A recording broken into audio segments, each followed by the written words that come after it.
நண்பர்களே, நம்ம பார்த்தீங்கன்னா இந்த மாதிரி தவளை பொம்மையை வச்சு ஒரு ஆடை வச்சு விரால் மீன் பிடிப்போம்னு உங்கள் எல்லாருக்கும் தெரியும். ஆனால் நம்ம இது மட்டும் பண்ணுறது கிடையாது. நம்மக்கிட்ட பார்த்தீங்கன்னா ஒரு பெரிய மான்ஸ்டர் டேங்க் இருக்குது. இந்த மான்ஸ்டர் டேங்கில் பார்த்தீங்கன்னா ஒரு பெரிய ஜிலேபி விட்டு வளர்த்துட்டு இருக்கேன். இங்கே பாருங்க எவ்வளோ பெரிய ஜிலேபின்னு. இங்கே பாருங்க எவ்வளோ பெரிய ஜிலேபின்னு. நல்ல முரட்டு ஜிலேபி மீன் ஒன்று வளர்த்துக்கிட்டு இருக்கேன். இந்த டேங்க் பார்த்தீங்கன்னா கொஞ்சம் மெயின்டைன் பண்ணுறதுல இப்போ நம்ம மீன் பிடிக்க போகிறதுனால அந்த கேப்பில் எங்கள் அம்மா மீன் தொட்டியில் பட்டையெல்லாம் போட்டு வச்சுருக்காங்க. உள்ளே பாருங்க முரட்டு ஜிலேபி, வெள்ளை கலர் ஜிலேபி ஒன்று சுற்றிட்டு இருக்கு.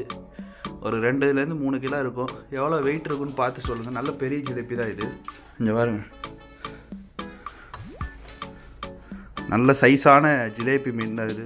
ஒரு வாய் பாருங்க விரலோடைய பெருசாக இருக்கும். அதே மாதிரி இதுக்கு ஒரு பேர் வைக்கலான்னு இருக்கேன். என்ன பேர் வைக்கலாம்?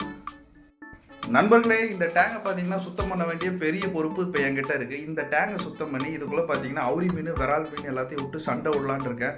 நீங்கள் என்ன நினைக்கிறீங்க? அதை பண்ணலாமா வேணாமான்னு கமெண்டில் சொல்லுங்கள். தாறுமாறாக வீடியோ ரெடி பண்ணலாம். இங்கே பாரு நல்ல பெரிய டேங்கு தான். 5 அடிக்கு 2 அடி இருக்கும். ரொம்ப பெரிய டேங்கு.